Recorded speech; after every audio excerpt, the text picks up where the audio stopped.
For some background, I'm a male in my late 20s living in northern Canada. Last weekend, I got a call from a friend telling me that while on his Skeeto ride, he went by my cabin as it was on his route, as that it looked like someone broke into it and smashed all the windows.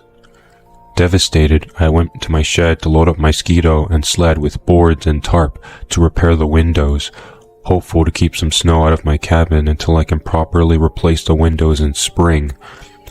Just as I was about to leave, I got this gut feeling that something was wrong and I should take a rifle just in case. Better safe than sorry. As I started my ride into the woods, I noticed the sky getting darker and think to myself, great, now I have a storm to deal with too. Luckily it wasn't a snowstorm, but a thick fog that rolled in fast. There's nothing more unsettling than being alone in the woods, encased by a thick fog, especially with God knows what around you. I finally get to my cabin and sure enough, all my windows are smashed. I unload all my gear and get to work, trying to get my cabin secure as fast as I can and get the heck out of there. At some point, I feel like I'm being watched, which gives me a lump in my throat because I can't see anything in this fog. I hear something moving through the trees and automatically grab my rifle and put my back to the cabin, hoping that if something comes out of the fog, I'll be ready for it. My first thought was it was the person who broke into my cabin, coming back under the cover of the fog to see what else they could take. But then I realized that no Skeeto approached me, as I would have heard one from miles away, as it was so quiet around there. After waiting a while with no noises coming from the woods, I go back to work, get my windows fixed, and return back to my Skeeto to get the heck out of there. After a short ride, I noticed something that looked like potholes in the middle of the trail. Turns out to be polar bear tracks, leading to my cabin. That creepy feeling of being watched and the noises from the woods was a polar bear stalking me, and was the actual culprit of the break-in at my cabin. What disturbs me the most is that I would never have seen it coming with all that fog that day, and my rifle would practically be useless against such a big animal. To this day, I feel lucky to be alive.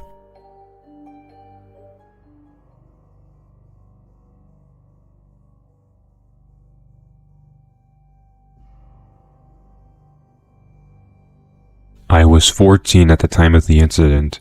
I was home with my brother, grandma, and baby cousin. My brother invited some girl over. She looked normal but seemed a bit nervous. My grandma asked her some questions and told her if her or my brother needed anything to let her know. Anyways, my grandma told me to stay upstairs and allow my brother and the girl privacy downstairs. Of course, me being the nosy little sister, I wanted to know everything, especially this new girl my brother brought home. I snuck downstairs quietly and looked over the banister. I saw the girl looking outside the backyard and asking my brother questions like, "Who all live here? Is this your guys' house? It's so nice." Hearing the conversation, I decided to listen to my grandma and go back inside my room. I began to listen to music and felt the urge to look outside my window. I then saw a 2000 Chevrolet Impala parked outside our driveway.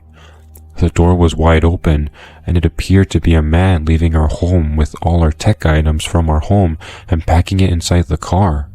The feeling of dread came. "Yo, what is going on?" I said.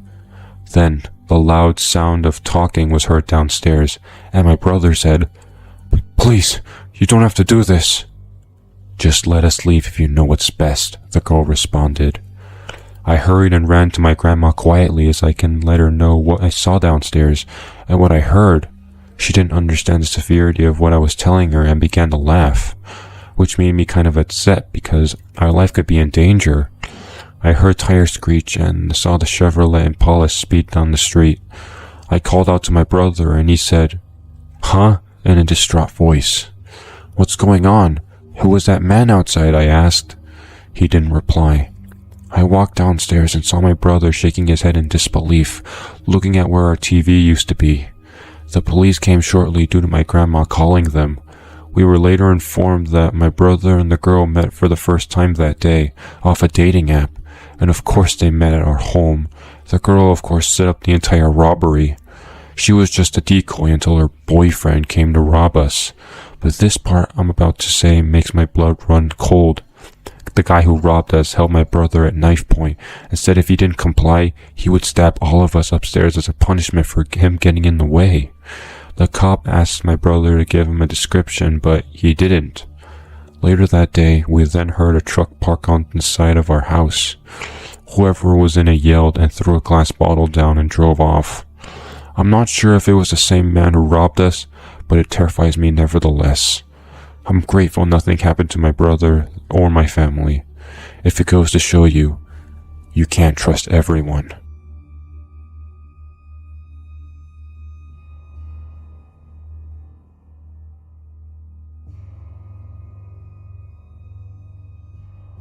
This happened when I was 13. I live in a duplex with my dad and brother. It was a 2-bedroom and I share a room with my dad, while my older brother had his own room. It was not uncommon for both of them to have plans at night, while I stayed home to play video games, alone. This night was no different. My dad was probably at some bar while my brother, who knows where he was. I was playing the original Resident Evil on PlayStation at around midnight. My eyelids were getting too heavy and I decided to go to bed. I slept with my bedroom door wide open. Now, not one time in the years that we lived in this place did my dad or brother come home by entering through the back sliding glass door. A couple times my brother didn't have his key for one reason or another, and he knocked on my bedroom window and asked me to let him in. My dad always has his key, and would always come home through the front door. On this night, I heard the back door slide open. It was an old door, and sliding it open was not easy. It was also very loud, so I heard it crystal clear. I lay in bed, wide-eyed, my imagination going crazy. I heard whoever it was walk through the dining room, through the kitchen, then into the living room. They made no attempt to be quiet. After a brief silent pause, I saw someone walk outside by my bedroom doorway. This scared the living heck out of me, as you can imagine, and my heart throbbing. Whoever was in my house walked into the bathroom next to my bedroom and flipped the light on. The light poured into my bedroom, and I was laying there, terrified, completely exposed by the light of the bathroom. Why didn't I shout out for my brother or my dad? Because, like I mentioned earlier, I knew it wasn't them, and there was no one else it could have been that would have made sense. Not a family member, not a friend. I knew it was someone that didn't belong. The person then walked out of the bathroom, left the light on, and went into my brother's room and started making a ton of noise. It sounded like they were searching for something. All I did was lay there, shivering.